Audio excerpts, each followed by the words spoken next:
경상대학교 광명병원 순환기내과 송혜근이라고 합니다. 오늘 비욘디 구독자 여러분께 인사드리게 돼서 굉장히 반갑습니다. 오늘 제가 말씀드릴 내용은 가족성 고지혈증이라는 주제인데요.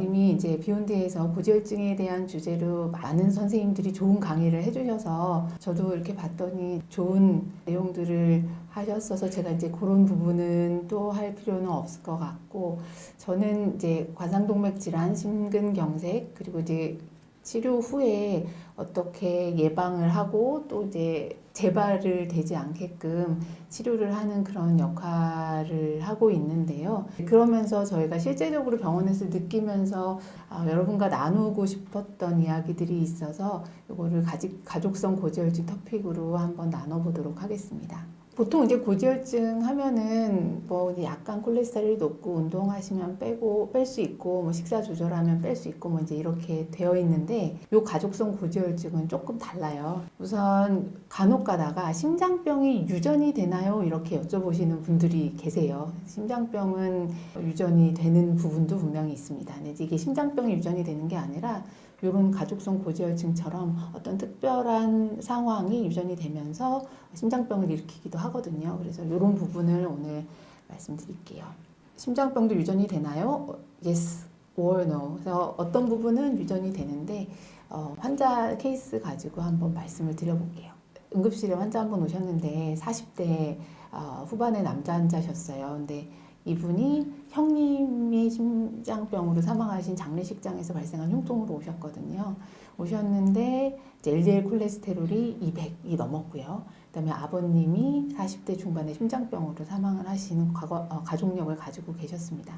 그래서 이제 검사를 했더니 심장에 있는 혈관이 이렇게, 이거는 이제 심장 혈관 세 가닥 중에 한 가닥인데 끊어질 듯이 좁아져 있어요. 나머지 두 가닥도 다 마찬가지여서 저희가 이제 응급하게 관상동맥, 우회줄, 다른 혈관들을, 세 혈관들을 관상동맥에 이어서 치료를 했습니다. 그리고 치료하고 난 다음에 봤더니 이제 그 콜레스테롤을 대사하는, 조절하는 LDL 리셉터라고 하는 유전자의 변이가 확인이 돼서 가족성 고지혈증으로 진단하고 약물치료 강력하게 하고 있는데요. 이제 저희가 보고 있는 심장병 환자들 중에서 제일 안타깝고 속이 상하는 거가 이제 젊은 나이에 오시는 분이에요. 30대, 40대, 50대 중반까지 이제 저희가 조기 심장병이라고 하거든요.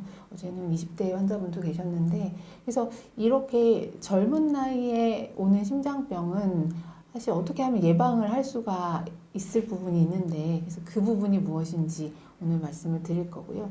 또 하나는 이제 이게 가족력이 있어요. 같이 동반이 돼서 이 환자처럼 형님이 심장병이고 아버님이 심장병이고 본인이 심장병인데 다 젊은 나이에 이렇게 왔을 때, 이게 이제 가족들의 그런 히스토리가 있으면은 나도 이제 그런 거에 영향을 받고 삶이 좀 위축되고 그러거든요. 근데 이제 이런 것들이 정확하게 뭐 때문인지를 알면은 좀 예방이 가능해서 이런 말씀을 드리겠습니다.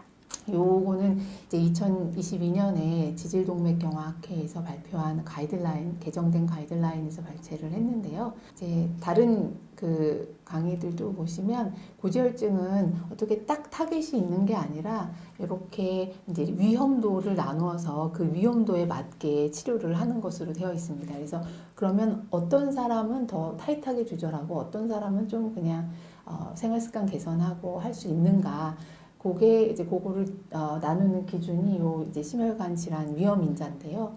5가지 정도로 되어 있습니다. LDL 콜레스테롤을 빼고 나이가 이제 45세 이상이거나 남자인 경우에, 여자가 55세 이상이면 그 자체로 이제 위험 인자라고 보고요. 관상동맥 질환이 좀 빨리 왔던 가족력이 있거나, 고혈압이 있거나, 담배를 태시거나, HDL 콜레스테롤, 좋은 콜레스테롤이라고 하는 이 HDL 콜레스테롤이 조금 낮은 경우, 이런 경우에 저희가 이제 위험인자라고 합니다. 그래서 이 위험인자를 가지고 나누는데, 한번 계산을 해보셨나요, 각자?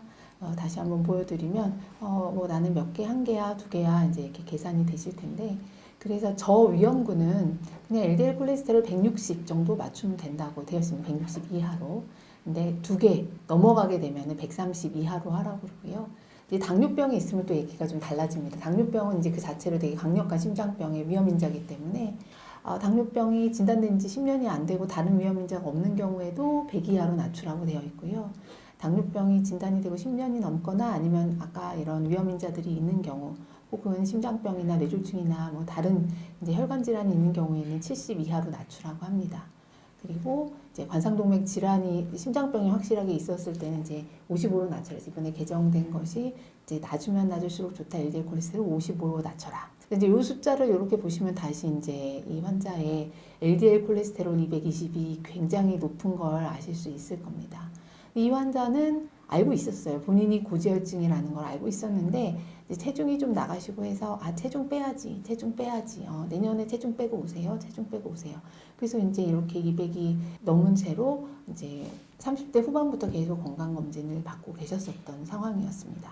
그래서 이 환자는 심장병이 있었기 때문에 LDL 콜레스테롤 50으로 낮춰서 지금 유지 중이기는 합니다. 그러면 이제 대충 이게 뭔가 가족력도 있고 콜레스테롤이 굉장히 높고 뭐 좀 이상한 이런 군인데 이게 정확하게 뭔지 말씀을 드릴게요. 콜레스테롤의 공장은 간인데요.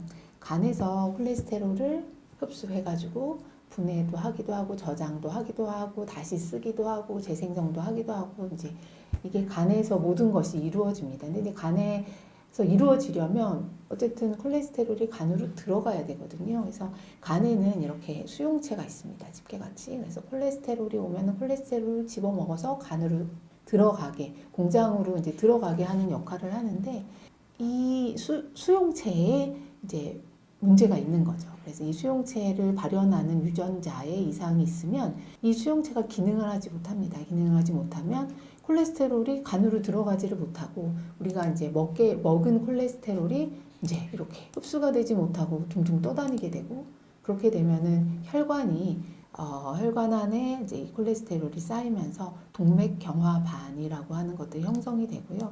이게 이렇게 형성이 되고 나면은 이제 잘못하다가 터지거나 이렇게 하면은 심근경색이 생기게 됩니다. 그래서 가족성 고지혈증이라고 하는 거는 이 유전자의 변형으로 인해서 간으로 나쁜 콜레스테롤이 들어가지 못하면서 발생하는 이제 이런 질환인데요.